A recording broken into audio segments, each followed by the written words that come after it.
I always thought losing a child would sound like screaming, or sirens, or that frantic rustle of feet thundering over gravel and grass. But when it happened to me, it was nothing but the eerie silence of a carousel still turning after your kid has vanished. His name is Elliot, just 3 years old, obsessed with things that spin. Car wheels, ceiling fans, the metal cups in the blender. And that morning, it was the small, painted horses on the park carousel.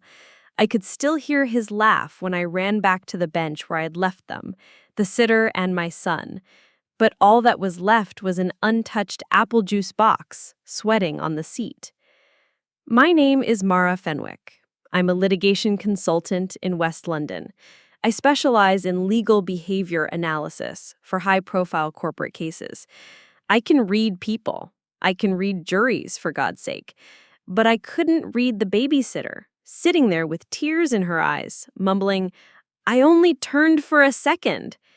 Her name was Clara, 19, ginger curls tied up in a bobble that matched the strawberry on her jumper. She looked like she still babysat dolls. And I had left my son with her because she came highly recommended in some North London parenting group I foolishly trusted more than my own instincts. "Where is he?" I remember whispering, because my throat wouldn't let me scream. She pointed, a trembling hand toward the trees. The carousel was at the edge of Highbury Fields. Families were everywhere. It was a sunny Saturday, just weeks before Elliot's preschool was meant to begin. I ran. Past mums unpacking picnics, past dads with footballs, past couples with dogs. And the whole time, I kept picturing him standing still somewhere, like we practiced. "Mummy will always find you, so you stay put." He wasn't there. Police were called. I couldn't hold the phone steady. Clara was sobbing so hard the operator could barely understand her. A constable arrived within minutes, then a pair of detectives.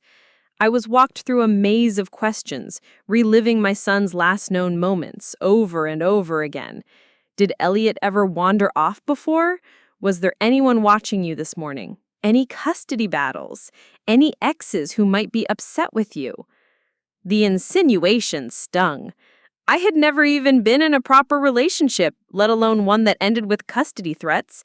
I had Elliot by choice, IVF. Years of injections, hormone therapy, and heartbreak. He was my whole world. A search grid was formed. Drones buzzed overhead, dogs sniffed every tree root. The park emptied in slow motion as strangers whispered and snapped glances. Clara was questioned separately. I saw her sitting on a curb, shaking. A paramedic handed her water. Her fingers clutched the bottle like it was the only solid thing she had left. I wanted to yell at her, grab her shoulders, ask how could she look away from my child? But my body was frozen in fight or flight. They found Elliot 2 hours later. 2 hours. It was the longest time I've ever lived through. He was standing at the edge of the canal, facing the water, shoes soaked. A jogger had seen his curls bobbing beside the reeds and called it in. When I reached him, he looked up and said, "Mummy, I fed the ducks." My knees gave out. He was okay. No scratches, no bruises, no signs of trauma. Just a missing babysitter. Because Clara had vanished. Before we jump back in, tell us where you're from. If this story moves you, please subscribe. Tomorrow, I have a special story for you. Because Clara had vanished. The realization landed like a blow I never saw coming. One moment, I was clutching Elliot, feeling the damp of his trainers seep through my suit trousers as I knelt in goose-prickled grass. The next, I was staring at the empty curb where a paramedic had been talking a red-eyed teenager through a paper cup of water just minutes before. "Where's the babysitter?" I asked, or thought I asked. But the words crawled up my dry throat so softly that the duty sergeant beside me flinched, as though a ghost had spoken right beside his ear. He scanned the scene. Park benches, evidence cones, a spill of police tape fluttering like yellow ribbons caught in the breeze. No Clara. "Fenwick," he said, walking a careful step closer, badge glinting, perspiration bleeding through his shirt. "We'll locate her. She's not charged with anything. Might have popped to the loo or—" "No," I cut in. Something icy unfolded in my chest. Lawyers talk about flight behavior all the time. You can hear it in a witness's breath, see it in the shoulders, the whites of their eyes. Clara had bolted. My gaze snapped to Elliot. He was tugging on the zip of my blazer pocket with toddler impatience. "Quackers," he said, mispronouncing crackers in that way that always made me smile. Not now. I hoisted him onto my hip, his damp shoes knocking against my blouse, and forced my voice steady. "Detective Owens," I addressed the senior plainclothes officer. "You need to put an alert on Clara Fallon, 19, 5'3", copper hair, freckles, last seen wearing a strawberry print jumper and denim overalls." He raised an eyebrow at my tone. I'd spoken in cross-examination cadence, but he didn't object. "Ma'am, we'll put her details in the system. Any reason to believe she's a threat?" "She lost my son and then disappeared." He nodded grimly and signaled to the constable with a tablet. I spent the next 2 hours in the windowless incident room of Islington Police Station, crammed between a wheezing water cooler and an outdated corkboard map of the borough. Elliot sat on my lap, clutching a soft toy the family liaison officer produced, a floppy-eared dog whose button nose was half chewed off. He named it Carousel, in proud tribute to the ride I now loathed. I answered questions. I repeated myself. I gave them Clara's mobile number, her university email, the emergency contact listed on her application, a stepmother in Kent who hadn't spoken to her since March. They took swabs of Elliot's hands to rule out contact with strangers, photographed the soles of his shoes, mud patterns could become evidence. He'd been the length of a canal path away. Anything might matter. Detective Owens finally folded his notepad. "CCTV shows the girl leaving the park at 10:47 a.m., 3 minutes after you reported Elliot missing. She boarded a westbound 271 bus. We're pulling the bus cam now." "Westbound?" "That goes toward Archway." "Correct. Any reason she'd head that way?" I thought of the application form on my laptop, an address in Tottenham Hale, the opposite direction. None. My voice sounded hollow. Owens looked at Elliot, who was now attempting to feed Carousel's floppy ear through the spout of his juice pouch. "We'll find her. In the meantime, may we drive you home?" I should have accepted. My legs quivered with exhaustion, but fear is a remarkable stimulant. "No, I'll take a taxi. And officer," I touched Owens' sleeve, "if you find her, call me immediately." The ride home was a blur of red brake lights and Elliot singing Baby Shark off-key, utterly oblivious. The cab smelled of pine air freshener and last night's curry. The driver's eyes flicked to the rearview mirror. I caught his curiosity simmering. The missing child alert had already pinged everyone's phones, then pinged again to announce child located safe. London gossiped at the speed of 5G. The flat, 2 bedrooms above a solicitor's office in Highgate, had never felt so cavernous. Afternoon sun painted warm rectangles on the oak floor, but it might as well have been a morgue. I set Elliot on the living room rug and locked every latch. Then I slipped to my study, powered up the desktop, and opened Clara's file. Application form, babysitteruk.com. Name, Clara Jean Fallon. DOB, 28 July 2006. Address, 14 Riverside Walk, Tottenham Hale. DBS check. Clear. Issued 29 January 2025. References. Number 1. Marianne Lockett, senior nurse at St. Bartholomew's Hospital. Number 2. Dr. Juliet Small, GP. I dialed the nurse first. Voicemail. Next, the GP surgery's receptionist said Dr. Small was on annual leave until Monday. Frustration gnawed at me. Clara had seemed perfect. Early childhood development student, part-time hospital volunteer, glowing reviews. I had run the full background check.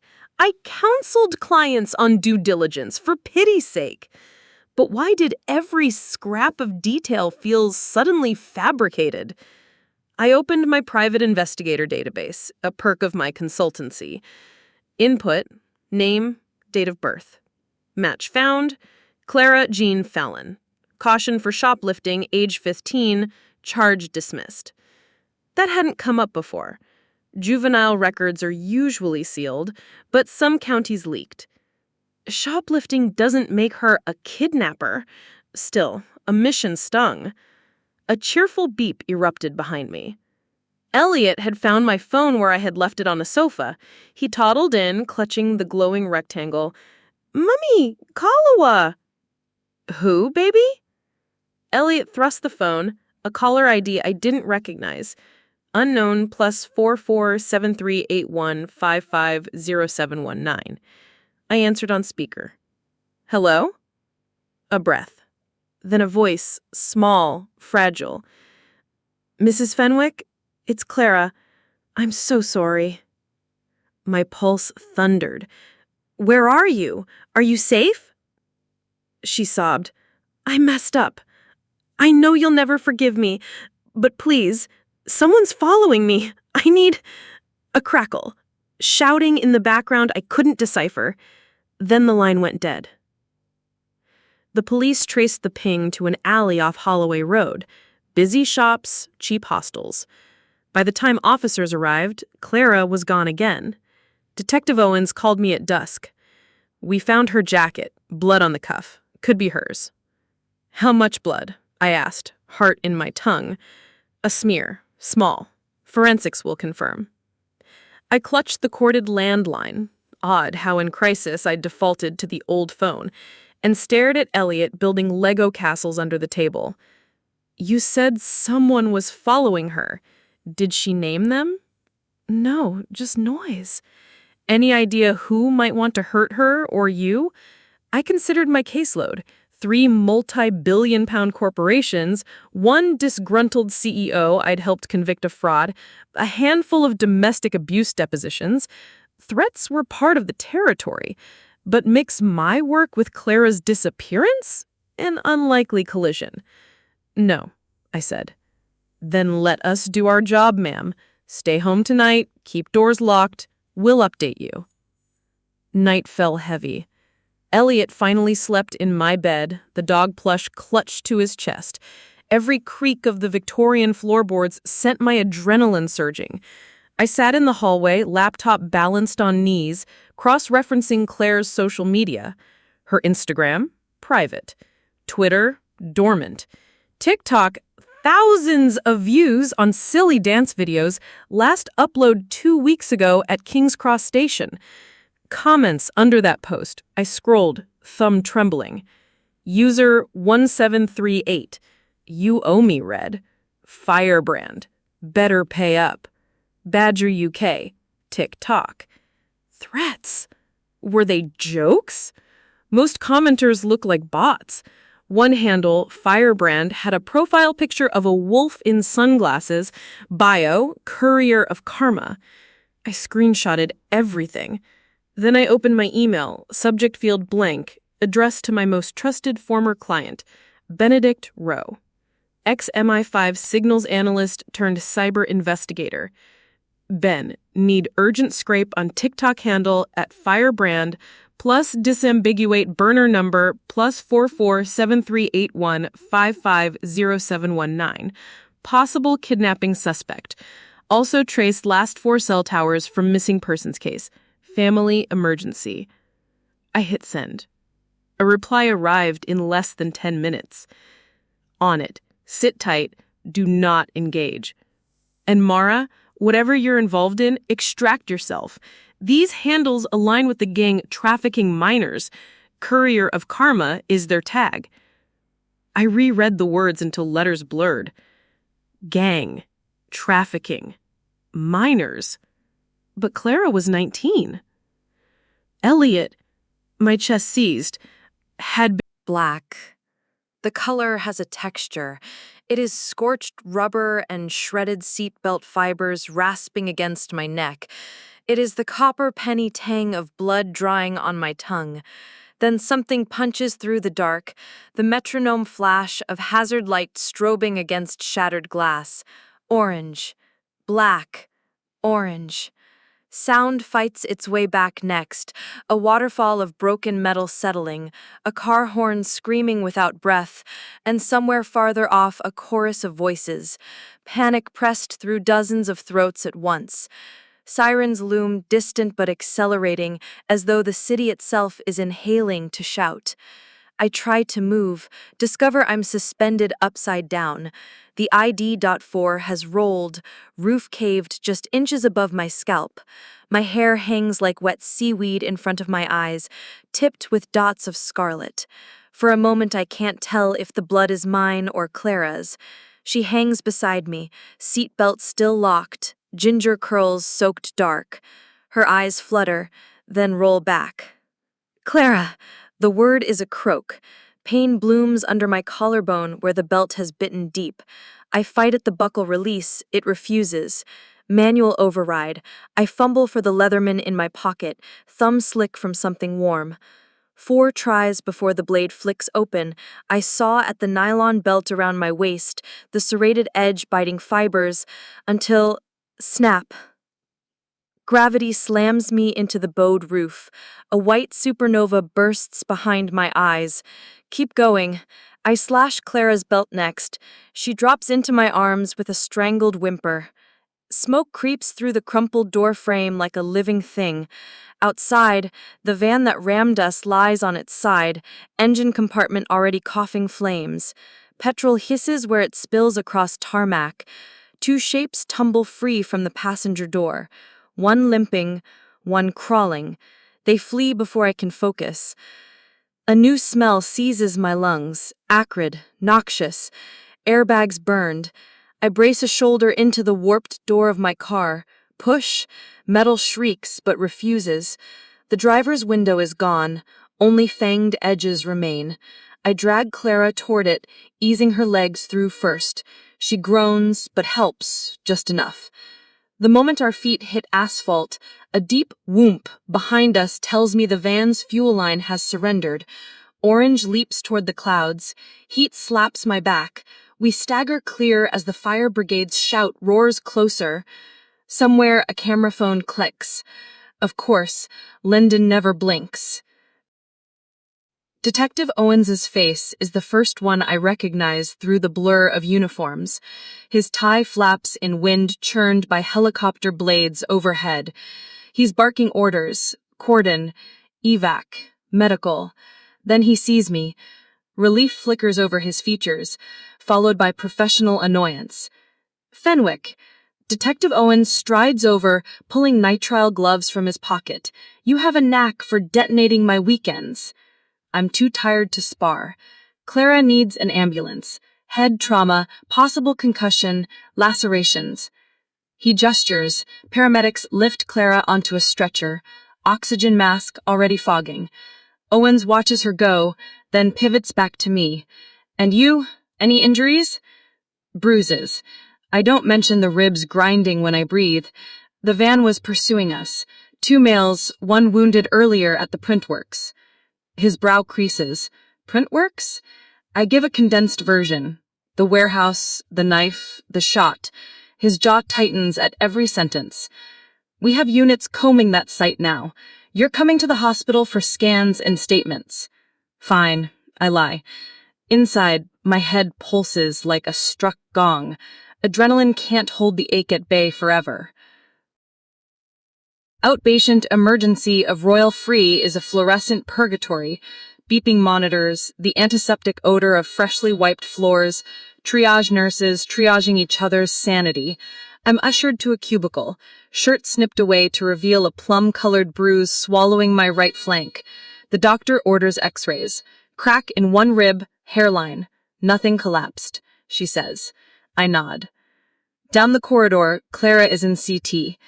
Owen stands guard outside the imaging suite like a sentry. When I approach, he lifts a hand. Not yet. She's material witness. She's also a suspect. And someone just tried to kill her. That moves her up my priority list. Owen studies me. You think the men in the van are same actors from Warehouse? Everything points that way. Ben Rowe, a contractor, has intel. I forwarded you. He sighs. Cyber Eye and the Sky Guy? The files hit my inbox mid-crash scene. Will validate. Clara emerges on a gurney. Eyes half-lidded. Radiologist says no brain bleed, but they'll keep overnight. Owen seizes the chance to take a formal statement, dictaphone clicking on. Clara's voice wavers. Alexi and Tug, said I had to lure a kid from a rich mom. They found me on an app, said they'd forgive my brother's gambling debt if I cooperated. I couldn't. I never meant for Elliot to be hurt. They promised they'd watch him, then return him for ransom. Why vanish after he was found? Tears slipped down her temples. Alexi texted, "Run." I ran. And this morning's meeting? I prod. They wanted the deposit you were meant to pay. 400 grand. She crumples. I was going to confess everything. They beat me. Owens exchanges a glance with me. Extortion meets trafficking. Big league. He closes the recorder. We'll place an officer outside her room. Not enough, I think.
More than a dozen news vans line the hospital entrance by dawn, their antennae cutting crooked silhouettes against the bruised purple sky. Cameramen huddled in raincoats, lenses fogging as they zeroed in on every stretcher that rolled past, hoping, praying for the money shot of a toddler kidnapped, rescued, and thrust back into another nightmare, all inside 48 hours. Elliot slept through it all, his breath warm against the hollow of my neck, while a security escort hustled us down a staff corridor that smelled of bleach and stale crisps. I had promised myself Elliot would never see limelight. Now, floodlights followed us. And somewhere beyond those gawping telephoto barrels, a nameless figure in a tailored coat still plotted Phase 2. 1. Detective Owens arranged a safe house less than 24 hours later, a Victorian rectory in St. Albans long since converted to officers' retreat.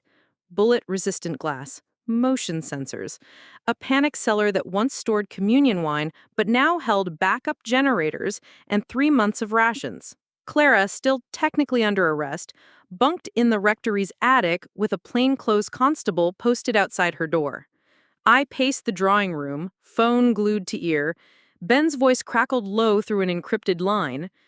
New Horizons comms chatter has gone dark since last night's raid, but satellite pings place one of their founder nodes in Geneva, banking jurisdiction. Someone's moving money, fast. Which means? Which means they're buying a kill team or burying evidence, maybe both. I pinched the bridge of my nose, pulse hammering behind my eyes. And the kids we pulled out? In foster protective custody. 2 already have missing persons files internationally. You did good, Fenwick, but you rattled a cage. The lion's still inside. I ended the call just as Owens entered, trenchcoat dripping from fresh drizzle. He carried a brown folder sealed with red tape. Official sensitive counter-trafficking unit. He tossed it on the coffee table. Financial forensics. All roads lead to a shell company called Shiraz Holdings. Funds routed through London, Geneva, then vanish into offshore fog. I flipped the file open. Invoices for consultancy services, receipts for estate rentals, including Ramsey Grange, all signed off by one name. Baldacci & Co., International Risks Division. Baldacci, my current litigation client, a global conglomerate accused of price-gouging insulin in developing nations and, as of this moment, laundering human flesh. The room spun. I'm on retainer with them. I have access to their internal compliance network. Owens lifted an eyebrow. Then you're the Trojan horse we need. 2. That night, Clara knocked on my temporary bedroom door. She wore hospital scrubs she hadn't changed out of, pale blue cotton smeared with road dust. Her gaze drifted to the stack of legal pads on my desk, scribbled flowcharts connecting Baldacci board members to shell corporations. I can help, she whispered. I rubbed sleep sand from my eyes, sleep I'd barely tasted. She shook her head, curls shaking loose from a hastily fastened bun. I know their drop sites, call signs, backup channels. They trusted me more than they should. Pain flickered across her face. Regret had made a permanent home behind her freckles. I slid a legal pad toward her, pen balanced on top. Show me everything. For 3 straight hours, we mapped the underbelly of a trade that turned children into commodity lines on someone's quarterly earnings report. Clara's hands trembled as she sketched the signet ring Alexi's boss wore, an Ouroboros swallowing its tail. She marked warehouses in Antwerp, tax-free zones in Dubai, an abandoned mine in Cornwall converted into subterranean holding cells. By dawn, our notes ramified like diseased veins across 8 sheets of A3 paper. Eyes itchy, Clara leaned back. There's one more thing. A name they spoke with reverence. The broker. Supposed to oversee transfers personally when stakes are highest. The word tasted like rust on my tongue. We need to find the broker. 3. Owens assembled a task force at Scotland Yard's art theft unit, a location deliberately off books. I arrived with Clara and Ben in tow. Elliot stayed behind with an armed nanny team, 2 SAS reservists disguised as early years educators. He thought they were superheroes. Perhaps they were. Pinned to the whiteboard, mugshots of Tug, Alexei, and half a dozen blurred faces, Shiraz Holdings logo glared in the center. Owens clicked a remote. A slide changed to a floor plan of Baldacci's London headquarters at Canary Wharf, 12th floor, server farm. He said, "The warrant's stuck in red tape limbo. Home Office wants a tidy chain of evidence before they raid the pharmaceutical darling of Westminster." Ben snorted. "Meanwhile, kids are freight shipped faster than Amazon parcels. We need proof now." All eyes turned to me. I squared shoulders. "I still have clearance to enter their building as a consultant. Security will scan my laptop, but not my phone. Ben can ghost in via Tether." Owens exhaled. "You're volunteering to commit espionage on your own client?" I met his gaze. "On a criminal enterprise using that client as camouflage? Yes." Clara stepped forward. "I'm coming too." Owens shook his head. "Not possible." I argued. "She wears the face they trust. Alexei may have escaped, but lesser cogs don't know she defected. She'll walk us straight past biometric locks." Debate raged until risk folded into necessity. At last, Owens issued a grudging nod. "In and out before staff realize HR never authorized her badge." 4. Friday, 22:05. The skyscraper's lobby glowed empty except for night shift security sipping stale coffee. My heels tapped marble in a cadence my heart tried, and failed, to match. Clara trailed 2 steps behind, head down. Her new ID card, encoded by Ben an hour earlier, winked green at the turnstile. Lift up, 12th floor, frosted glass hallways hummed with server fans. I tucked Bluetooth earpiece deeper. Ben's calm voice flowed. "You're looking for server rack Delta 4, fiber line labeled Shiraz VPN. Plug key into upstream switch. Key. A USB disguised as a chic silver fountain pen in my blazer pocket." We turned a corner and froze. A man stood outside the server room, backlit by LED glow. Navy suit, slicked blonde hair, hands clasped behind him like a docent at a gallery. Alexei! Blood drained from my face. His limp had lessened, but eyes blazed hotter. A clean patch of gauze peeked under bespoke trousers. Souvenir from my bullet. Clara inhaled sharply. Alexei's gaze flicked to her, then to me. A slow, reptilian smile unfurled. "Miss Fenwick, or should I call you Joan of Arc?" My tongue glued to palate. "You're trespassing." He chuckled. "I'm employed, technically. Baldacci values decisive contractors." Behind Alexei, the server room door stood ajar, my window shrinking. Alexei stepped closer, rolling his shoulders. "Corporate asked for additional security after your theatrics." His eyes darted to my handbag. He assumed I'm not packing heat inside Canary Wharf. He extended a palm, polite like a maitre d'. "Shall we chat inside an office? Less echo?" Clara shifted, thumb brushing her phone, the covert SOS button we'd wired to Ben. No cellular signal inside this Faraday sleeve corridor. My brain fired scenarios. Fight? Impossible. Cameras, bulletproof glass. Flee? He'd shoot my spine before 2 steps. Con him? Maybe. I forced a smile. Of course, lead the way. We passed security doors deeper into the labyrinth. Frosted panels gave way to steel. Eventually, Alexei swiped us into a conference room overlooking Thames-lit darkness. Inside, polished table, wired microphones, wall-mounted monitor asleep. Alexei gestured to chairs. We sat. He remained standing. Silence stretched. Only hum of building vents. Finally, "You cost my employers £6 million last night. They desire restitution." I steadied nerves. "Kidnap and murder fetch higher jail terms than embezzlement. Must be hard finding shareholders comfortable with that." He smirked. "Capital appreciates ruthlessness. Even your government knows. Why else bury our case in bureaucracy?" He paced, limp-hitching. "Tonight, we make a trade. You will testify that Clara lied under duress, absolve Baldacci of complicity, and pivot blame to a rogue subcontractor, namely Tug, who has become expendable." I blinked. "And in return?" He tapped a remote. The wall monitor flickered a live, grainy CCTV feed of the rectory safe house. Elliot asleep and caught. A laser dot danced briefly across his blanket before vanishing. My chest caved in. A gasp escaped Clara. Alexei leaned close, breath chilly cold against my ear. Draw up your statement by sunrise. He walked to exit. Oh, and drop the USB in the server room. Logs will show missing middleware if you don't. The door closed, locking from outside. I swallowed bile.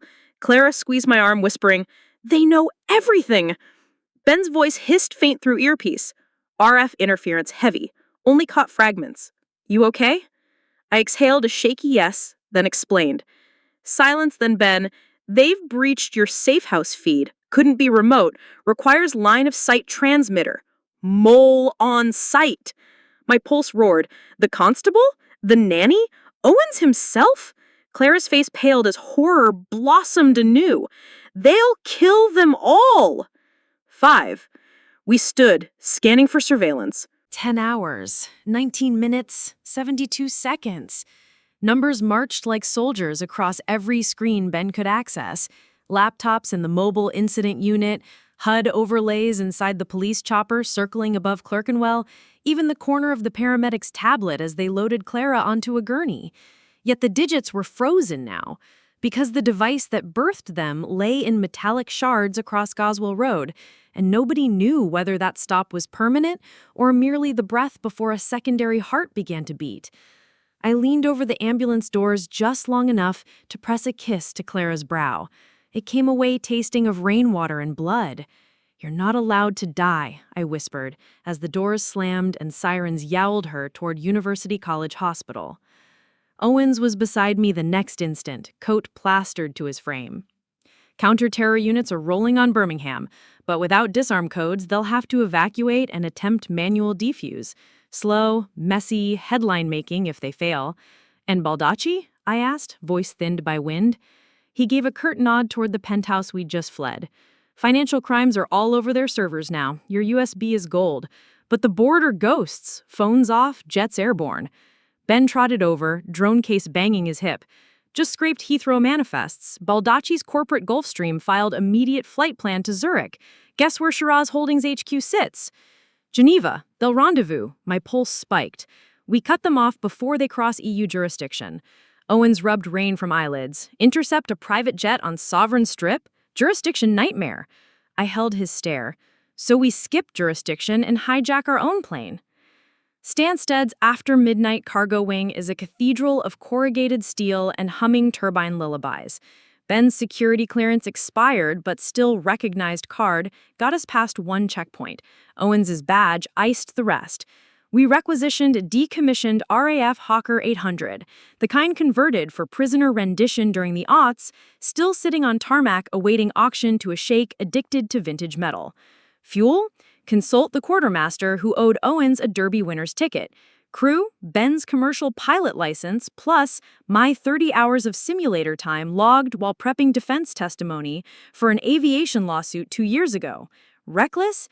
Absolutely. But Baldacci's Gulfstream G650 was already taxiing 40 miles south at Heathrow, and we needed eyes in the sky.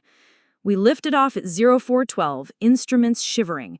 Elliot stayed behind under SAS watch. My heart cleaved leaving him, but if our gamble failed, the world might watch a gala erupt into smoke. My son deserved dawns without sirens. Clouds sheared beneath wings, Ben angled northeast, then southeast to pick up Gulfstream's vector. I patched into ATC disguised as charter call sign, "Thank you forged transponder," from a mining conglomerate. The radar sweep showed our target climbing through 25,000 feet, arrowing toward the channel. Owens radioed from cabin, Home Secretary authorized shoot down if bomb detonates. They're calling it Operation Nightjar. His tone said he didn't like being a pawn either. "Not happening," I muttered, focusing on horizon bleached silver by pre-dawn. We closed distance, slotting onto Gulfstream's 6 o'clock position. Ben toggled transponder ping. They'd see us, but corporate pilots might assume we were traffic spacing. At 33,000 feet and Mach 0.85, the world felt both tiny and enormous. Ben thumbed Mike to guard frequency. "Gulfstream November Charlie 884, this is charter flight Tango Zulu 07 on emergency humanitarian corridor. Please acknowledge." No response. He tried again on company frequency we'd snatched from Baldacci's internal memos. Hiss.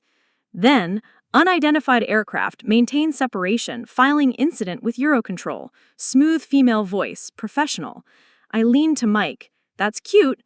Tell your passengers their bomb is ticking in Birmingham. They have the codes. We need them. Static. Then male voice, board member timbre soaked in arrogance. Ms. Fenwick, delightful hubris. Take your crusade elsewhere. Ben muttered, they'll jam us soon.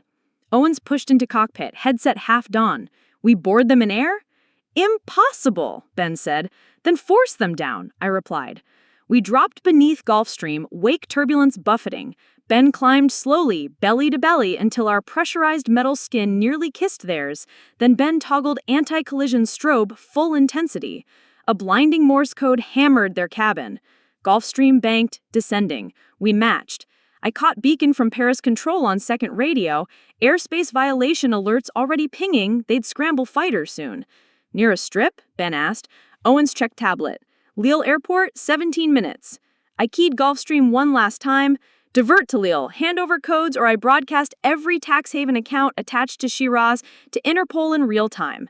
Silence stretched until female pilot said, changing course to Lille, maintain vector, do not overtake.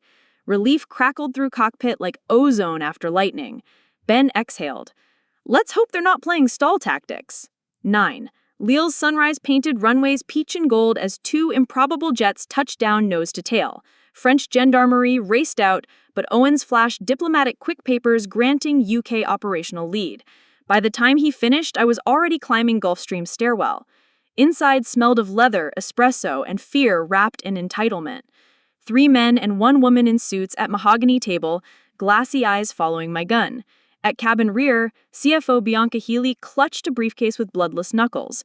Inside, presumably, codes. Bonjour, I said, forcing calm. Codes first, lawyers later. Bianca's chin lifted. And if we refuse? I produced a tablet streaming live feed from UCH intensive care. Clara, intubated, monitors beeping. We only need her thumbprint. If she dies, my grief becomes litigation. Yours becomes homicide. Bianca's resolute flickered. She slid briefcase forward. Password is Ouroboros, lowercase. I typed. Inside, a black phone, screen already unlocked to app titled Omega. 2 buttons, arm, disarm. Clock, 07:11:03 and counting. Fingerprint icon pulsed. Fail-safe biometric, Bianca murmured. Broker or director level only. Broker comatose, Alexi in custody, Clara alive but sedated. I swallowed. We can remo her print. Ben's voice on comms, I'm outside ambulance from UCH that just rolled onto tarmac. They met evac Clara under guard. Bring the phone. I sprinted down steps across wind-whipped apron. Paramedics offloaded Clara, still unconscious but breathing. Owens held fingerprint scanner rig cobbled from Ben's gadgets. We pressed Clara's thumb to sensor. Green flash, phone displayed. Enter secondary voice code. My heart sank. She's intubated. Ben cursed. Need waveforms similar enough, maybe recording. I remembered her apology in the ambulance the first night. I'm so sorry, Elliot. I searched phone archive. Ben had auto-backed body cams. Found clip. He edited. Isolated phrase, I'm so sorry. We played it against Mike. Processing. Match 87% accepted. Screen turned green. 2 options grayed out except 1. Disarm. I tapped. Spinner word, then a chime. Bomb status, neutralized. I slumped, tears carving clean streaks through exhaust grime on my cheeks. Owens radioed Birmingham squads, cheers erupted. But triumph lasted seconds before Bianca Healy, still on jet stairs, screamed. We spun. Alexi, handcuffs bloody where he'd cut free, emerged behind her, gun to her spine. Phone, he barked, or corporate fails. I raised weapon, wind-ripped hair across my eyes. Alexi's gaze, a hurricane's eye, fixed on me. Drop it. Bianca whimpered. Owen stepped side, but Alexi fired warning at ground. Concrete chipped. I let Glock slip. Alexi reached for phone in my hand. As he did, Bianca elbowed his ribs, ducking. I seized chance. Kicked his wounded thigh. He howled, gun swinging toward Clara's gurney. Bang. Bullet punched IV pole, ricochet past Clara's head. Ben tackled Alexi. They crashed onto tarmac. Struggle. Gun skittered. Alexi scrambled upright, sprinting toward empty service truck idling themephos. He leapt inside, engine roaring. Haley shouted, Fuel lines! My blood iced. If he rams tanker into hawker or Gulfstream, firestorm. I bolted, diving into follow me cart parked nearby, keys dangling. Engine sputtered alive. I gunned throttle, steering tiny cart in pursuit like a terrier chasing wolf. Alexi's truck fishtailed, hose whipping sparks where nozzle dragged along the ground. He barreled toward the two aircraft.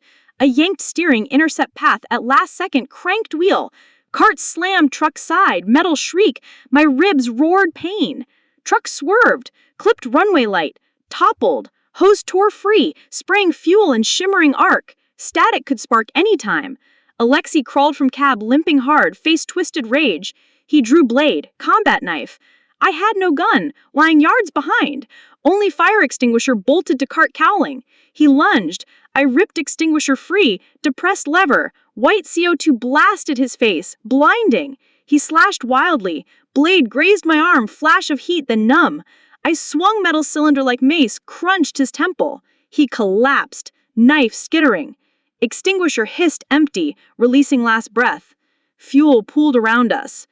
I dragged Alexi by the collar away from the spreading slick. Owens and Gondarms arrived, restraining him. Fire crews foamed the runway. Behind them, sunrise finally tipped over the horizon, first warm light I'd felt in days. But celebration halted when Ben approached, expression grave. Phone pinged failsafe when disarm complete. Someone else now controls remote fleet, and they're already airborne in an untracked drone loaded with residual cores. He pointed skyward, where a speck buzzed higher than birds. My legs quaked. Where's it headed? Ben showed GPS arrow, straight towards St. Albans, toward the rectory where my son waited. ETA, 13 minutes. The dawn warmth froze to ice in my veins. Drone. The word no longer conjured playful images of birthday party quadcopters whirring above picnic blankets. In that sick instant outside Lil's dawn-lit runway, it became shorthand for everything that stood to rip my world apart, an autonomous warhead packed into a carbon fiber shell, streaking toward a sleepy cathedral town where my 3-year-old son was finger-painting with 2 ex-commandos disguised as nannies. 13 minutes. I remember barking orders in every direction as if I were still cross-examining a hostile witness, except this time the hostility was the sky itself. French gendarmes scattered to secure Alexei. Owens yelled into 2 phones at once to mobilize RAF Typhoon cover, and Ben flung his drone case open, fingers flying across a keyboard that looked more like an organ, summoning windows upon windows of telemetry. Bianca Healy, suddenly cooperative under threat of incineration, produced her Swiss laptop and unencrypted a tranche of Shiraz code libraries that only she and the broker had ever touched. But code and cavalry take time, and time was the one commodity the bomb architects had stolen from us with savage precision. 10 minutes, 41 seconds. Ben's voice sliced through the chaos. Toolchain shows drone piggybacking on a mesh satellite relay, encrypted, military grade. We can spoof its guidance string if I get line of sight with a microwave dish. Nearest dish, Owens barked. Ben pointed to the Hawker 800 we had just hijacked. Her weather radar's parabolic. Give me 5 minutes to rig a signal injector.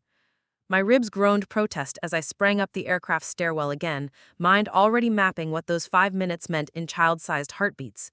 Once inside the cockpit, I tore the cover from the weather radar console, exposing coax feeds glinting like nerves. Ben slid in beside me, soldering iron already heating from portable inverter, strands of wire clenched in his teeth. Meanwhile, Owens patched the flight line to scramble 2 Armée de l'Air Mirage 2000s. The French pilots accepted the interdiction as if the Battle of Britain had never ended and they could now return the favor.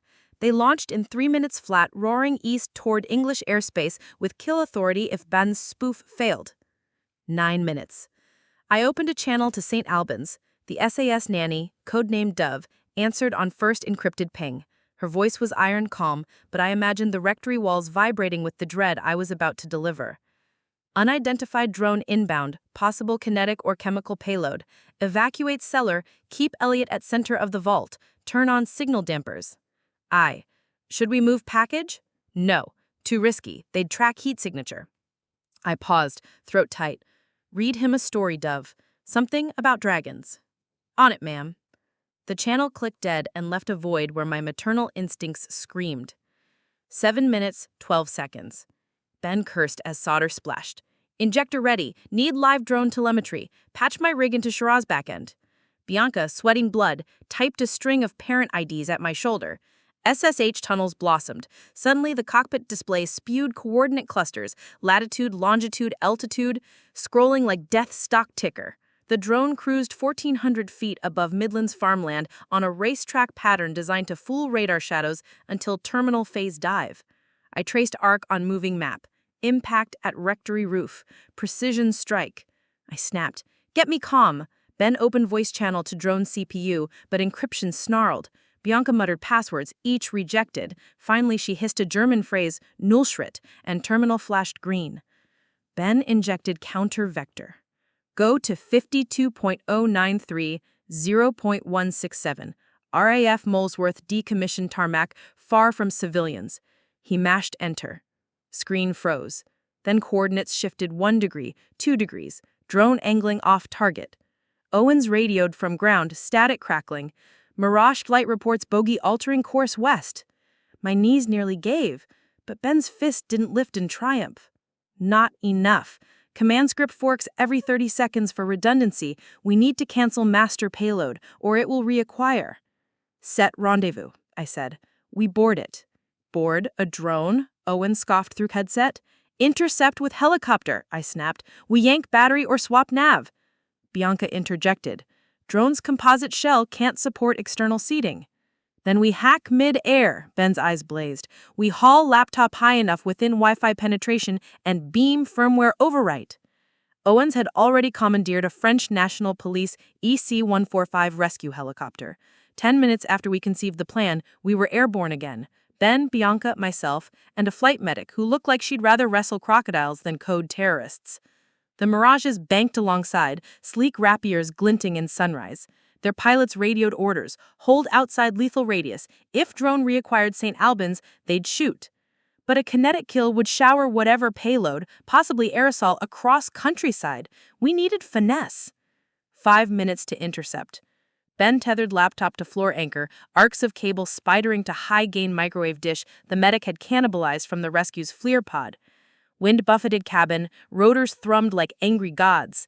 I strapped in, bruised ribs screaming, and prayed the safety harness would hold if anything tore loose. We crested low cloud, and there it was, a black wasp against pale sky, wings molded into sweeping delta, nose an evil spear. The drone floated in steady glide, engine whispering electric. I felt its menace the way sailors sense a storm before the first drop of rain. Bianca's fingers flew. Handshake, handshake, handshake. Negative. Firewall auto-patching faster than she could breach. Let me, I growled, sliding beside her. The law taught me argument, code merely another language of reason. I pivoted to an exploit I'd seen in Shiraz's load balancers, a buffer overflow unsentenced to patch until next quarter. My knuckles blanched on the trackpad. Execute. Terminal spewed access route. Ben whooped. He piped firmware patch across dish. Byte screamed through microwave beam. Progress bar crawled 10%, 28%, 44%. Then drone jinked, sensors detecting intrusion. It banked sharply, nose dipping earthward, toward a cluster of farmhouses. Mirage lead barked, target altering, permission to engage. Negative, I shouted. We're still in control. I keyed acceleration into autopilot, leveling dive. Progress bar 72%, 81%.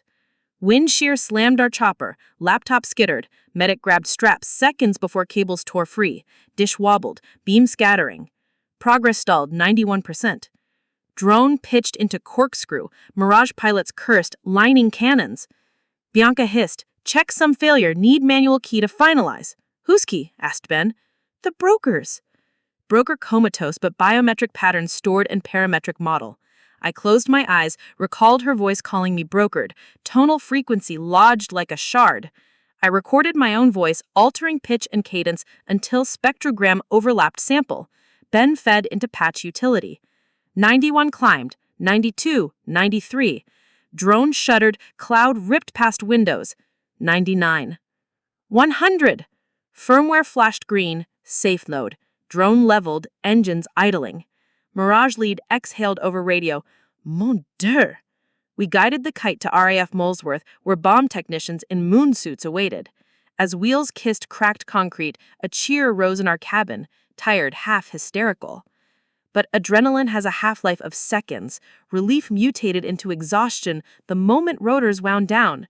My body remembered the bullet graze, the cracked rib, the sleepless nights. I slumped against the hatch, tears finally spilling.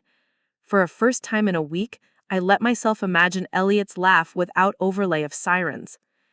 A fortnight later, the Home Secretary announced in Commons that Operation Nightjar had eviscerated the largest human trafficking ring in Western Europe. Baldacci's board faced extradition, Shiraz assets frozen, and a dozen governments opened corruption inquiries. None of that made front page as long as the press still had the simpler headline, "Woman who saved son slays slavers." I tried not to read those stories. I was busy rehabbing a shoulder and teaching Elliot that not all drones are monsters. Some deliver groceries, others capture sunsets. We held his bruised dog plush and practiced forgiving the sky.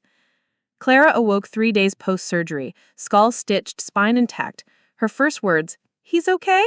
When I showed Elliot's photo, she sobbed so hard that the monitor glitched.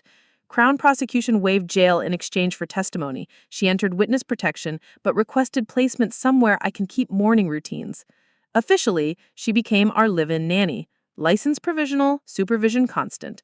Unofficially, she became family. In the rectory's south garden, we planted a plum tree for every child liberated. 47 saplings now catch wind like tiny kites. Elliot waters them while Clara reads aloud from picture books. She never skips the parts where dragons choose friendship over fire. As for me, I resigned from litigation consulting and launched a nonprofit with Ben, Pegasus Node, dedicated to hunting digital pipelines of trafficking finance. Owens accepted secondment, Bianca Healy turned state witness, and sits on our ethics board, penitent and fierce. In a month after the raids, I received a small parcel with no return address. Inside lay a polished Ouroboros ring, engraved inside, "Next time, leave the snake asleep." Threat or admission of defeat? Hard to tell, but I slid the ring onto a chain and locked it in safe beside my father's Glock, reminders that vigilance and violence often dance on the same coin. At night, when Elliot's breathing steadies, I sit at my desk and write letters to futures where babysitters never have to choose betrayal, where companies can't hide cruelty behind quarterly margins, where mothers wage war only in bedtime tales. I'm not naive. Monsters evolve, but so do we. If you followed me this far, remember the moment you think the carousel has finally stopped is usually when it spins fastest. Hold your children tighter and listen for the quiet spaces where danger likes to hide. Silence for a beat, then a male voice, low, unhurried. "You're looking for the girl. Stop." I forced breathing. "Who is this?" Click. Dead. I stared at the phone's plastic cradle, a relic, as if it might offer answers. I noted the time, 0012. Then I unlocked the safe in my wardrobe. Inside the Glock 17 my father left me, licensed for target shooting, rarely fired. I checked the slide, counted the rounds, and set it on the bedside table out of Elliot's reach. Dawn light fractured through lace curtains. My body hadn't slept, only lain in hyper-alert limbo. Elliot stirred, murmured for water. After breakfast of banana slices and toast he mostly wore, I sat him in front of CBeebies while I sifted through emails. Ben Rowe had sent a dossier, trace routes, burner phone distributions, chatter on dark web boards about a planned grab in North London, target toddler, female affiliate tasked with intercept. That female affiliate? Initial CF. Clara Fallon. I shivered. Clara wasn't victim, she was bait dog. A second email arrived from Ben as I read the first. Police will drag feet, you know bureaucracy. Best course, go direct. But watch cameras. They hack CCTV near drop sites. I typed back with shaking hands, "Where is the drop?" He answered in less than a minute. Abandoned printworks off Hornsey Road, coordinates attached. 11 a.m. I looked at the clock. 09:07. I packed Elliot's small rucksack, nappies, juice, his favorite blue cardigan, then called my neighbor Fiona, a retired barrister knitting her way through widowhood. She answered on the second ring. "Fiona, could you watch Elliot for a few hours? Emergency deposition." She adored him. "Of course, darling. Bring him over." I dressed in dark jeans, trainers, a black hoodie, an outfit that said jogger rather than solicitor. Glock holstered inside the waistband, hidden by a fleece. I walked Elliot next door, knelt to kiss his curls. "Be good, love. Mommy will be back for lunch." He pointed at my chest. "Hug?" I hugged him until Fiona laughed gently, pried him loose, and carried him inside. London's Saturday traffic was mercifully thin. I drove my Volkswagen ID4, electric, silent, through back streets, cross-referencing Ben's map with my sat-nav. Hornsey Road Industrial District, half-demolished warehouses, graffiti splattered across shuttered storefronts. At 10:52, I parked behind a derelict van, engine off. The printworks loomed ahead, brick shell with smashed skylights. Black paint spray canned above the loading bay, no gods, no masters. Fitting. I placed wireless earbuds, called Ben. "I'm here." "Drone overhead," he said. "You're clean. Feed shows 3 heat signatures inside, 1 adult female, 2 male. Armed? Can't see weapons with thermal." I unholstered the Glock, chambered around, clicked safety. "Mara," Ben hissed, "this isn't courtroom theater. If something goes sideways, you run." I swallowed. "Copy." I approached the side door. Hinges rusted so badly the metal crumbled under my fingers. Inside, dim shafts of light sliced through dust motes. Paper remnants littered the floor, smelling of mold and toner. Voices echoed deeper within, arguing. I crept behind a toppled stack of pallets, peeked. Clara knelt on concrete, wrists tie-cabled, lips split. 2 men paced, one beefy with a shaved skull, the other wiry, his right forearm boasting tattoos of playing cards. "Did what you asked," Clara was saying, voice cracking. "They found him. No need for—" "You think Ms. Lawyer is gonna pay now?" Tattoo growled. Shaved Head laughed. "But she's crawling to cops. Stupid." I adjusted grip on the Glock. Ben's voice filled my ear. 2 tangos. No others on cam. I set phone to silent. "Hands where I can see them," I shouted, stepping into the open. My voice startled even me, steel-edged with primal rage. The men spun. Tattoo's eyes widened at the gun. "Who the—" "Mara!" Clara sobbed. Shaved Head drew a knife quicker than I thought possible. I fired a warning shot into the ground. The boom ricocheted off corrugated walls. "Step back," I ordered. "Now." Tattoo raised his hands. Shaved Head hesitated. Knife glinted. "Drop it."